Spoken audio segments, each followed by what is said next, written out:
রাজমিনি ব্লগে সবাইকে স্বাগত জানিয়ে আজকের ভিডিওটা আমি শুরু করলাম। তো বনমালীপুর মন্দিরের ছোট ছোট ভিডিও তোমরা দেখেছো, কিন্তু বড় ভিডিওর মাধ্যমে আমি তোমাদেরকে দেখালাম যাতে একটু সুবিধা হয় তোমাদের। তো আমি বোন বাবুকে নিয়ে বেরিয়ে পড়েছিলাম মন্দিরের উদ্দেশ্যে। বোনেদের বাড়ি থেকে প্রায় আধ ঘন্টা লাগে এই মন্দিরটা। আমার তো খুব ভালো লেগেছে। চারিদিকটা এতটা সুন্দর, পরিষ্কার পরিচ্ছন্ন, তার সাথে বিরাজ করছে অনেকটা শান্তি। তোমরা যদি ওখানে গিয়ে একটু বসে থাকো, মনে হবে না বাড়ি আসার কথা। তো এতটাই শান্তি লাগছিল আমার চারিদিকটা দেখে। তো পরিবেশটা এতটাই সুন্দর, এত হাওয়া দিচ্ছিল, সব কিছু মিলিয়ে ঠাকুরের নাম গান এতটা ভালো লাগছিল, আমি তোমাদেরকে সত্যি বলে বোঝাতে পারছি না। আর এখানে এই যে ঢুকেই প্রথমে জুতো রাখার জায়গাটা দেখালাম, তো ওখানে জুতোটা রেখে সবাই মিলে মানে তিনজনেই ভিতরে ঢুকে পড়েছি। তো বাবু তো এতটা ফাঁকা জায়গা দেখে ও তো আর নিজেকে সামলাতেই পারছে না, ছুটে ছুটে চলে যাচ্ছে। ভাবলাম তোমাদেরকে একটু ঘুরিয়ে দেখাই যে মন্দিরটা কেমন আছে। তো আমার ক্যামেরাতে ওটা আসছে না, তাই সোজা করেই ভিডিওটা করলাম। তো ঢোকার মুখেই এই যে বড় আলোর একটা করা আছে, ঠিক কি বলে সেটাকে আমি বলতে পারবো না, দুদিকেই করা আছে অনেকগুলো আলো লাগানো। তো কিছুটা ওখানে টাইম লেগে গেল আমার ঢুকতে, কারণ একটা ঠাম্মি বলা চলে, একটা ঠাকুমা আমাকে বলল কিছু ফটো তুলে দাও। তো ওনাদের সাথে আমি কিছু ফটো তুলে দিলাম কয়েকজনের। তো তোমরাই দেখো, চারিদিকটা দেখলেই বুঝতে পারবে যে কেমন লাগছে চারিদিকটা। তো এখানে যেহেতু আগের দিন বৃহস্পতিবার ছিল, তাই ওই আলপনাগুলো করা হয়েছে। তারপর ভিতরটা তো ঢুকেই পড়েছি। এইখানে আছে নন্দী মহারাজ। তো খুব ভালো লাগছে ভিতরটা, স্বস্তিক চিহ্ন দিয়ে ওপরটা ডিজাইন করা আছে, নিচেতে পুরো মার্বেল।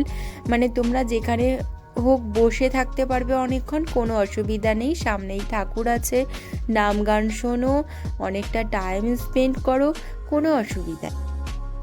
চলো এবার তোমাদেরকে ভিতরটা ঘুরে দেখিয়ে দিই কেমন আছে। তোমরা দেখতে থাকো আমার ভিডিওটা শেষ পর্যন্ত।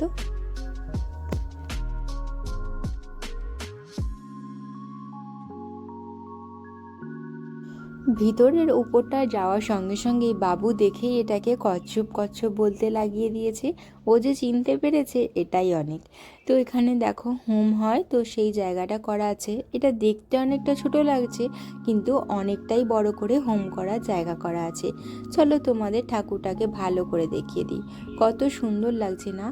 আর ওপরে দেখো, ওপর থেকে নিচে পর্যন্ত চারিদিকটা আলোতে এত সুন্দর করে সাজিয়েছে, মানে তাতেই যেন ঠাকুরের মুখগুলো জলজল করছে, মনে হচ্ছে যেন আমার দিকেই তাকিয়ে আছে।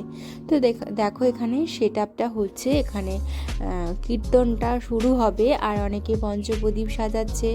তো চারিদিকটা তোমাদেরকে তো দেখালাম, এবার একটুখানি একদম সামনেই চলে গেছি, একটু টিপ পরে আর প্রসাদ নিয়ে নিয়েছি। বাবু তো প্রসাদটা খেতে খুব পছন্দ করেছে। তো তারপর তার নিচে চলে এসেছি আমরা। শুধু ওপর তলাতেই নয়, নিচের তলাতেও কিন্তু অনেক ঠাকুর রয়েছে।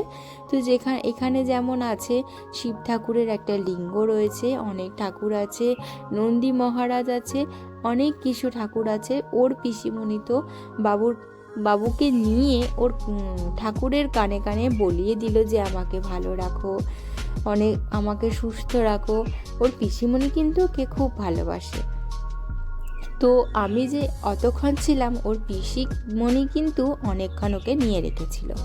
তো আমার একটু শরীরটা ভালো না থাকার কারণে কথাগুলো একটু আটকে আটকে যাচ্ছে। তো এখানে দেখতেই পাচ্ছ আমি বাবুকে নিয়ে আছি, এতই ছুটছে, নিচে নেমে যাওয়ার মতো করছে, লাস্টে বাধ্য হয়ে ওকে কোলে নিতে বাধ্য হয়েছি আমি। তো ওখানে শানটা কিন্তু অনেকটাই গরম, শান বলতে মেঝে যেটাকে বলে। এই যে মেঝেটা দেখছো, এখানে সারা দিন তো রোদ্দুরটা পড়েছে, যার জন্য এতটা গরম। তো চলো অনেক তো ঘুরলাম, এবার বাড়ি যাওয়া যাক।